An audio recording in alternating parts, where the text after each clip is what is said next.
வணக்கம் நண்பா நண்பிகள் அனைவருக்கும். எல்லோரும் நல்லா இருக்கீங்கன்னு நான் நம்புகிறேன். ஸோ இந்த ட்ரிப் நம்ம எங்கே போகிறோம் அப்படின்னு பார்த்தீங்க அப்படின்னா கொல்லிமலை. ஸோ நம்ம ஹோம் டவுன் விருதுநகரில் இருந்து பெருந்துறைக்கு போகிறோம். பெருந்துறையில் நம்ம நண்பர் வீடு இருக்குது. ஸோ நம்ம அங்கே அன்றைக்கி ஸ்டே பண்ணிவிட்டு ஏர்லி மார்னிங்காக அங்கேருந்து கொல்லிமலை கிளம்புறோம். ஸோ பெருந்துறையிலேருந்து கொல்லிமலைக்கு பார்த்தீங்க அப்படின்னா 140 கிலோமீட்டர்ஸ். இந்த கொல்லிமலை பொறுத்த வரைக்கும் பைக் ரைடுக்கு ஏற்ற ஹில் ஸ்டேஷன் சொல்லுவாங்க. ஏன் அப்படின்னா இங்கே 17 ஹேர்பின் பென்ஸ் இருக்குது. ஸோ உங்களுக்கு எல்லாத்துக்கும் தெரிஞ்சது தான். ஸோ அதில் ரைட் பண்ணுறதுக்கு ரொம்பவே அருமையாக இருக்கும். இந்த ட்ரிப் நாங்கள் பிளான் பண்ணது 1 டே தான் பிளான் பண்ணோம். ஸோ ரைட் பண்ணி போயிட்டு அங்கே ஆகாய கங்கையில் போய் குளிச்சுட்டு அப்படியே ரிட்டர்ன் ஆகிடலாம் அப்படிங்கிறது தான் இந்த 1 டே பிளான். இந்த ட்ரிப் காலேஜ் முடிச்சு ரொம்ப நாளுக்கு அப்புறம் திரும்பவும் காலேஜ் ஃப்ரெண்ட்ஸோடு சேர்ந்து பிளான் பண்ண ட்ரிப். ஸோ கொஞ்சம் ஃபன் அண்ட் என்ஜாய்மெண்ட்டோடு தான் சூப்பராக போச்சு. போகிற வழியில் நிறையா ஃபன் பண்ணிட்டு தான் போயிட்டு இருந்தோம். இந்த ரைடை நீங்கள் இப்போ என்ஜாய் பண்ணுங்கள். நம்ம ஆகாய கங்கையில் உங்களை மீட் பண்ணுறேன்.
ஆகாய கங்கை அருவிக்கு நம்ம போகணும் அப்படின்னா நம்ம அர்பாலீஸ்வரர் கோவில் ஒரு கோவில் இருக்கும். ஸோ அங்கேருந்து நம்ம கீழே கொஞ்சம் இறங்கி போகிற மாதிரி இருக்கும். ஸோ நம்ம அந்த கோயில் கிட்ட பார்க் பண்ணிவிட்டு கீழே நடந்து போக ஆரம்பிச்சிட்டோம். ஸோ டோட்டலாக அந்த ஸ்டெப்ஸ் பார்த்திங்க அப்படின்னா 1196 ஸ்டெப்ஸ் இருக்கும் மொத்தமாக. போகும்போது ஒன்றுமே தெரில. அந்த ஃபால்ஸ் பார்க்க போகிறோம், குளிக்க போகிறோங்கிற என்ஜாய்மெண்ட்டில் வேகமாக போயிட்டோம். ஆனால் அப்போ ஏறி வரும்போது ரொம்ப கஷ்டப்பட்டு ஏறி வந்துட்டு இருந்தாங்க. ஏன் இதுக்கெல்லாம் போய் இவ்வளோ கஷ்டப்படுறாங்கங்கிறது எங்களுக்கு அப்போ தெரியல. நாங்கள் ரிட்டன் வரும்போது தான் எங்களுக்கு தெரிஞ்சது.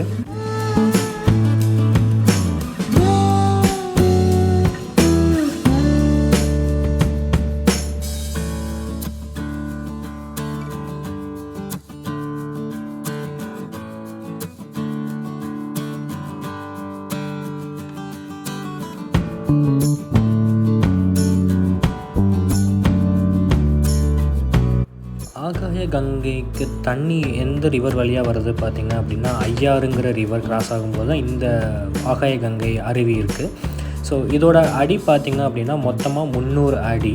தண்ணி விழுகிற தூரம் பார்த்திங்க அப்படின்னா ரொம்பவே ஃபோர்ஸாக இருக்கும். தண்ணி அதிகமாக வந்தால் ஒரு சில இடங்களில் அளவும் பண்ண மாட்டாங்க. ஸோ பட் நாங்கள் போனப்போ தண்ணி கொஞ்சம் நல்லாவே வந்துச்சு. நாங்கள் அது நல்லாவே ஃபீல் பண்ண முடிஞ்சது, ஏன் அலோவ் பண்ண மாட்டேன்றாங்க அப்படின்னு சொல்லி.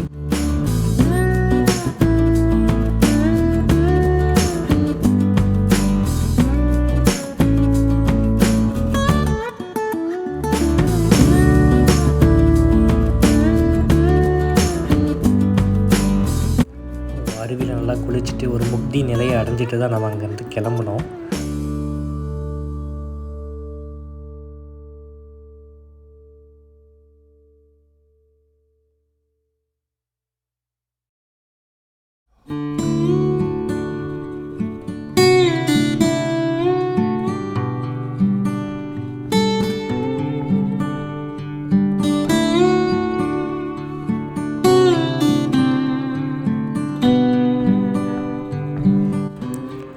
ஆகாய கங்கையில் நம்ம நல்லா குளிச்சுட்டு நல்லா என்ஜாய் பண்ணிவிட்டு நல்லா ஃபன் பண்ணிவிட்டு நம்ம இப்போ அங்கேருந்து கிளம்பிட்டோம். ஸோ இந்த வீடியோவை நான் இதோட முடிச்சுக்கிறேன்.